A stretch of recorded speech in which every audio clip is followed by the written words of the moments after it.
Jack has always been one of my heroes. You know, I looked up to him. I looked at his but have record. you lusted for his record? I wouldn't say lusted for his record, but I just think that was the gold standard because, you know, he had won the most majors and the second most tour events, and here he is at 18. And you're at 14. I'm at 14, correct. And you believe you'll have more than 18. Correct. And if you don't, you will say, I didn't get there. Tiger Woods, he's still confident he will catch Jack Nicklaus's 18 majors, but he's been stuck on 14 major championships since winning the U.S. Open in 2008. Woods hasn't played in a tournament in more than 14 months after having 2 back procedures, and he pulled out of last week's Safeway Open after saying his game was vulnerable and not where it needs to be. Stephen A., will Tiger ever win another major? No, I think it's over. I don't believe it, but I want to emphasize that I will never be more happy to be wrong than if Tiger Woods comes back and he wins a major. I want him to win 5. I want him to surpass Jack Nicklaus' record of 18 all time. I don't even think he'll get to 15. I think it's over for him. I think he's psychologically warped. I think he's physically damaged. And I just think that age, attrition, both mentally and physically have kicked in, and that he'll never be what he was. You could still win a major by never being what you were if others plummeted. But the Rory McIlroys of the year, of the day, and others, I don't see that happening. The Jason Days of the world and others, Phil Mickelson, even though the age-old veteran, I don't see all of them collapsing and Tiger Woods being able to take advantage of it. I just think that he's psychologically warped. I don't think it's just as much about the physical as everybody wants to make it out to be. Certainly training to be a Navy SEALs and, you know, being in peak physical condition and working himself to death physically may have factored into the equation. That's why he's got the back surgeries, had the knee issues, and beyond. We get all of that. Do I think he can physically overcome stuff? Yes. I think emotionally, mentally, the psychological damage he did to himself by allowing himself to be exposed as the phony he came across as being is something he'll never recover from.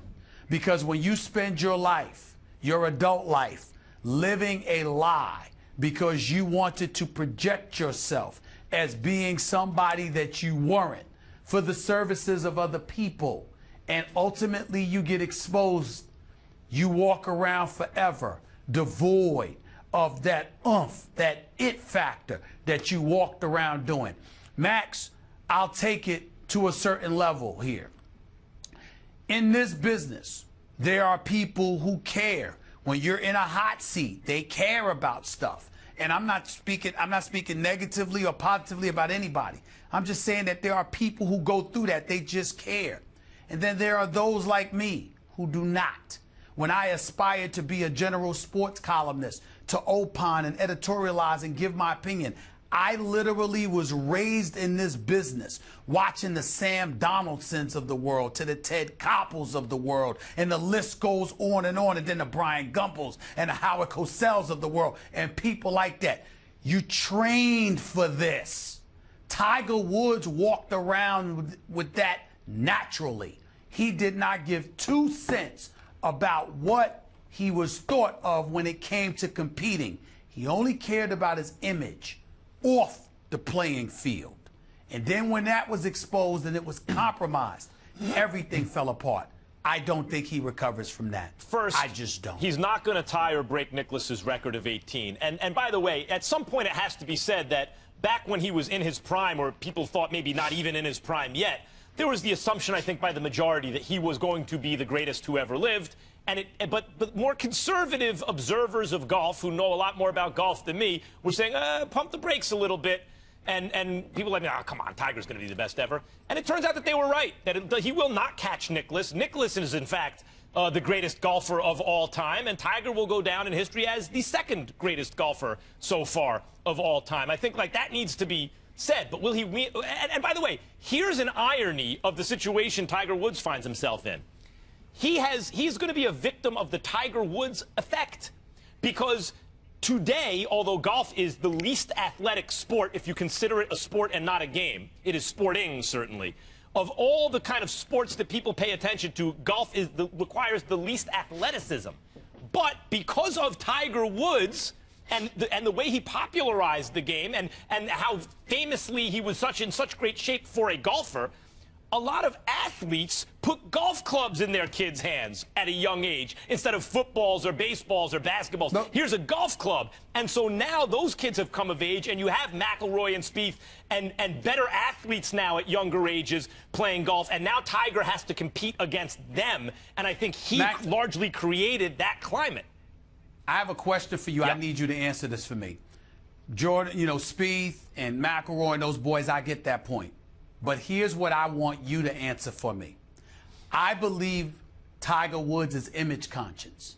I think that when you want mass appeal, particularly in this country and globally, a vast majority of American citizens are white. There are folks everywhere, obviously, who are white. To make big money, the kind of money that Tiger Woods has made throughout his career, there's a level of acceptance, of the ability to ingratiate yourself with that audience that you have to capture. I think Tiger had it. I think as a result, it made him even more image conscious. And when everything fell apart, I believe he walks around not even comfortable in his own skin, and I believe it has compromised his game. I agree with that. See that? You say what? I agree with that, and I think he needs to get back to being whoever he is. If that's modest, if that's a braggart, if that's a freak, if that's a straight down the line guy, he has to be that guy, and then he'll get back to the best version of himself. I just want to quickly say, I do think he will win another major before he's done. At least one more. Because Nicklaus was in his mid-40s when he came from behind, shot a 30 on the back nine to come from behind to win the Masters. The point is, in golf, one good day, and you can beat the field. And I think Tiger has at least some good days left in him. One. Mentally. They didn't have those problems. He has. We shall see. We got to leave it there, gentlemen. More First Take after the break. Stay with us, won't you? Big game in the desert this Sunday night when the 3-3 Cardinals host the 4-1 Seahawks. Is this game a must-win for the Cards? Max Kellerman. Of course, and I don't think they will win it. And this is why a lot of people, including our very own Molly. I know. But many people did like the Cardinals at various points in the offseason. I picked them to go to the Super Bowl. A lot of people, they may have even been the overall favorite to win the Super Bowl this year, according to many lights. I just didn't like what I saw from Carson Palmer in the playoffs last year, and I just prefer Seattle to Arizona in that division, and just period. If you look at, it's absolutely a must-win for Arizona. I just don't think they're less than the sum of their parts.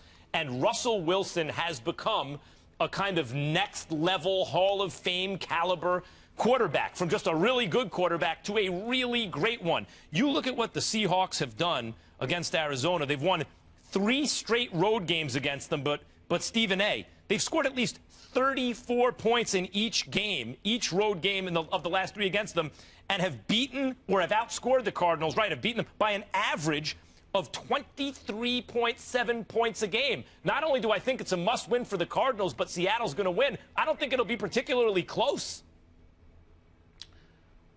I disagree. I'm going to pick Arizona to win this game. I do find it to be a must-win situation for them. At the beginning of the season, I thought these teams would split in their 2 meetings just like they split last year. Carson Palmer played lights out in a win, played very anemic in a loss. Both teams start out strong and they, against one another, and that's why they won their respective games that they won against each other last year. I think this is one of those situations. I'm watching the Tyrann Mathieu matchup against Jimmy Graham, because Jimmy Graham seems to finally be living up to expectation. I think the Cardinals' defense is good enough to apply some pressure. There's always the Patrick Peterson factor going up against Richard Sherman. Richard Sherman against Fitzgerald is going to be good, but Michael Floyd has to step up and get some things done. I just think Johnson at the running back spot can do some things, because I think he's a playmaker out of the backfield as a dual threat. We talked about Le'Veon Bell, but he may be second in terms of being a dual threat out of the backfield. Of course, everything comes down to Carson Palmer, and neither one of us have a lot of confidence in Carson Carson Palmer in the grand scheme of things at the end of the day. But from a regular season perspective, do I believe he's more than capable of stepping up in a regular season game, particularly one so pivotal where if you lose this game, Seattle's going to have a full 2-game lead ahead of you in the win column? I think that Carson Palmer is more than capable of stepping up. I think Derek Johnson is capable of helping. I think Bruce Arians could be innovative enough on the offensive side of the ball. And I think defensively, they have the capability to neutralize Seattle offensively. I'm going to pick the Arizona Cardinals to win a tight game here. David Johnson, everyone was predicting everyone was predicting he was going to have this breakout season, and then early on, and then he is a beast. I mean, the guy is a monster, no doubt about it. But as I've been saying, Seattle is actually the New England of the NFC. They are different from everybody else in that division. Pete Carroll's and Russell Wilson's Seattle Seahawks are the Patriots of the NFC. Every single year, they're going to be in the playoff mix. They're going to get to the divisional round. Like, at least they're going to advance in the playoffs. And these are the kind of games where I think they separate themselves, where it is the Cardinals' year, it's not the Cardinals' year. Maybe they'll win 8 or 9 or 10 games. Maybe they won't. But you know who's going to be good every year and rack up these kind of wins every year and be in the mix for the Super Bowl every year out of the NFC? The Seahawks, and I like them tonight. Well, we ain't talking about Sunday night. We ain't talking about every year.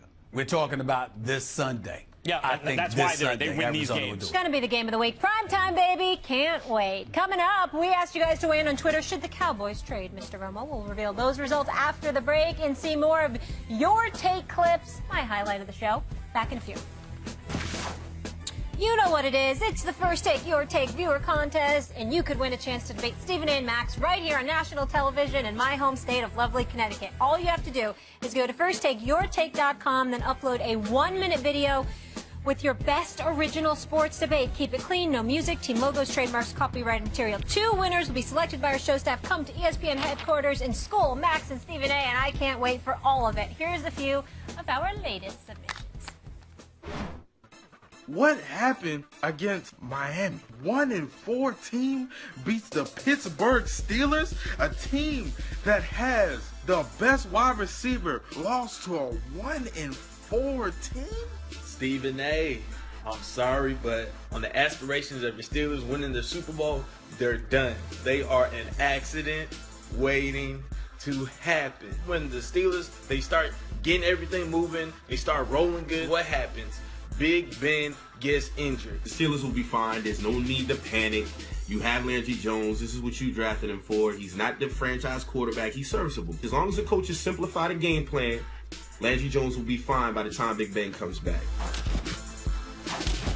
Oh. All right, hold on. He shut it down. He hit you right in the face. Hold on. That last brother right there, what the hell he think he doing trying to look like Odell Beckham Jr.?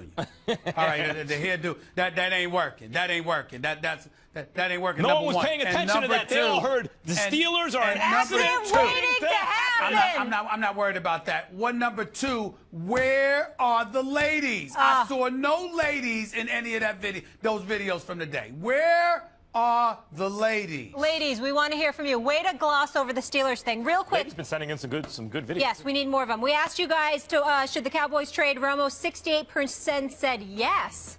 37% said no. Muy interesante. Makes no sense. There's not going to be a market for him in spite of what people think, and that's the answer of the Cowboys. He's a backup quarterback. I'll leave you with this. The Steelers. Man, don't end a Friday complaining. Enjoy the weekend. Smile at the audience, They're a man. popular team. Bye, everybody. Have a great weekend.